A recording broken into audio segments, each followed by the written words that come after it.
What's going on, guys? My name is Weston and welcome to another Blue Protocol video. In this video, we'll be discussing the most important news from the latest developer livestream. Livestream 6.3 focused on showcasing stats from the recent network test, like the most popular classes and character customization presets, but more importantly, the changes the devs are making based on player feedback from this test. The Bandai devs address nearly all of the community's concerns that I'm aware of, which is an extremely good sign for how the game will be handled moving forward. Bandai also announced Livestream 7.0, which is planned to occur at the end of May, and based on previous communication, should be the stream where we get the roadmap for the JP release. Based on the planned livestream date, we can hope for a Japanese release date in June at the earliest, but this should be confirmed during Livestream 7.0. Amazon's Blue Protocol site still shows that a beta test will be occurring in the first half of 2023, and if I'm being realistic, this seems like it will be delayed, with the JP launch being pushed back until June at the earliest. A bit disappointing for the global audience, but I'd personally like the game to release in the best state that it can, as this will only help with the longevity of the game. As soon as we get news on the global front,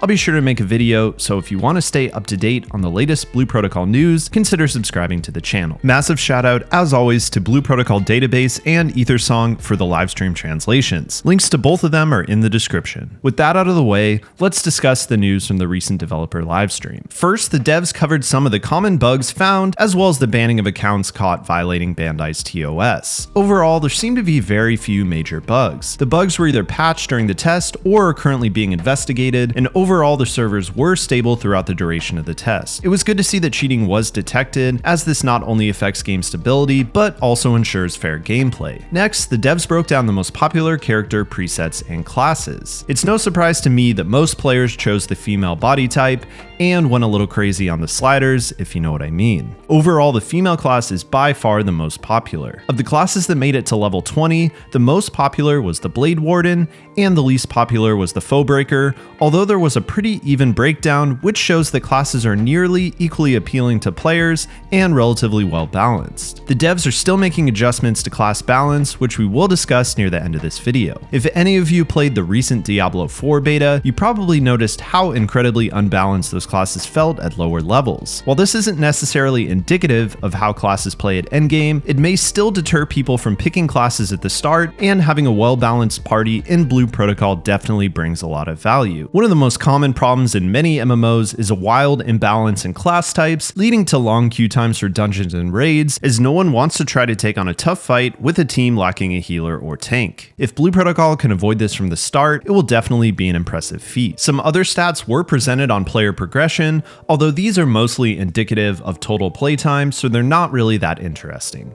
Of the players that did make it to some of the endgame content types like Arena and Tower, the clear rate for these modes was high, meaning that the balance on this content is likely good compared to character strength at or around level 20. Now let's get into what we're all interested in, which are the adjustments being made to the game based on data and player feedback obtained from the network test. These adjustments include pretty great quality of life features, improvements to drop rates and the rate of progression, and class changes. Let's talk about the quality of life changes first. Probably the biggest quality of life change developers are making is the addition of a heal over time when exploring the overworld and not engaged in combat. Previously, the only way to heal as a solo player in the open world was to use potions, a battle imagine, or to head back to a camp. This feature will minimize travel time of solo players and generally just make open world farming more enjoyable. To go with this, the devs are also decreasing the cost of healing potions and increasing the healing potency of these potions, as well as heals from battle imagines. The next change is an adjustment to field boss HP and attack power. In the network test, these field bosses had extremely high HP pools and dealt little damage to players. This change should not only make these encounters quicker, but also increase the challenge of the fights and make them feel less taxing overall. The next changes are related to the adventure board system. Adventure boards consist of a series of tasks that, once completed, allow you to craft items such as weapons and enhance imagines, or level up your adventure rank. These were previously very linear, resulting in a lot of backtracking and limiting the number of simultaneous tasks that can be performed. You're now allowed to perform a number of the tasks at the same time and out of order. The devs are also increasing the number of boards that can be active at a time, further making the system more player friendly. Most adventure boards allow you to craft an item at completion. However, completion of the board would not require collection of all the materials needed to craft the item. Players did not like having to go back to farm more of the exact same material after completing an adventure board, so the devs changed this to where the item can be crafted immediately upon board completion. Overall, this is a common sense change, and I'm glad it was acknowledged by the dev team. The final quality of life change mentioned is the ability to gather while on a mount. The devs are currently looking into this, and the feature will likely be implemented following the official release. There are also a number of changes being made to help with player progression based on feedback from the recent test. First, drop rates of items obtained in hard dungeons and in the overworld from rare enemies are being increased. Drop rates were originally set for party play, as drops are shared between party members. This puts solo players at a significant disadvantage, and this has been acknowledged by the devs, so drop rates will be modified to better benefit the solo experience. Farming in a party will still be the most efficient method, but this change should improve quality of life across the board. Next, gathering points that are guaranteed to drop a specific material will be added to the map. There will still be RNG gathering in the game,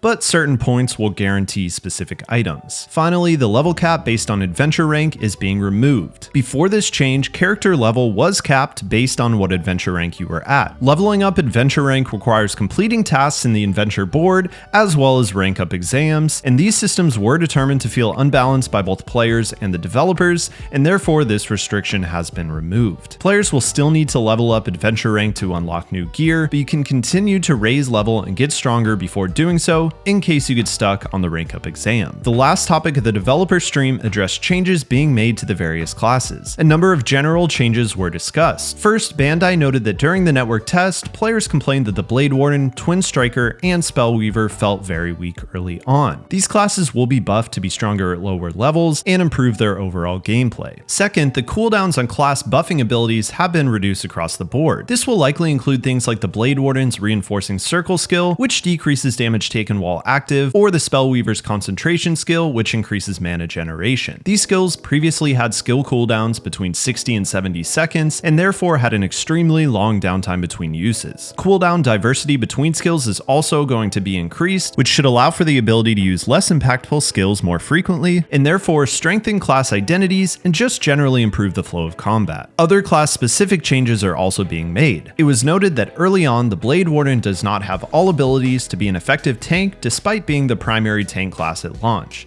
To fix this, the class will have a taunt skill that grants taunt status and forces enemies to attack you while the status is active. This skill can be replaced at higher levels when your kit is more formed and you can aggro more effectively. The Twin Striker is a pure DPS class and underperformed in overall damage output. In addition to a general buff to early game stats, adjustments to the Twin Striker include a decreased cooldown on certain skills and an increase in damage. Adjustments to the class ability Last Waltz are also being made. Previously, this skill allowed the class to do more damage when below 30% HP. It was acknowledged that it can be challenging to stay below this HP threshold due to passive healing from teammates or from a party chain buff. To mitigate this, the skill is being changed to be active when you're above 70% health. This class also has a gap closer ability, allowing for quicker access to enemies. The cooldown of this skill is being decreased from 12 seconds to 6 seconds, and this should make the class more competitive with ranged classes who don't suffer from the same issue. The Spellweaver is another DPS class with a much different kit, relying on EP or mana to cast the majority of their abilities. To make this class more fluid and increase DPS,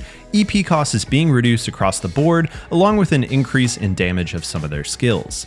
There will also be a large buff to the class Concentrate skill, which increases mana generation while active, which should allow for a period of nearly non-stop skill spamming. The Keen Strider and Foebreaker were determined to be the strongest existing classes. The Keen Strider will get a buff to its healing potency, and both classes will also get cooldown reductions, but no other changes are planned at this time. Overall, the devs seem to definitely be interested in listening to player feedback and making adjustments to benefit players as a whole. I believe that nearly all of the community's concerns from the network test have been addressed, with the largest complaints relating to low drop rates from elite enemies and long cooldowns on skills making combat feel less fluid. The devs are also taking steps to make the solo experience more enjoyable, adding in passive healing and increasing drop rates for those that are not gathering in a party. Overall, I think the game seems to be in a really solid state for release after these changes are made, and think we'll see the devs continue to address feedback post-release without hesitation. If you made it to the end of this video, thank you so much for watching. I have tons of Blue Protocol content planned once the JP version of the game launches, so if you're interested in staying up to date, consider subscribing to the channel. I'll see you soon for the next video.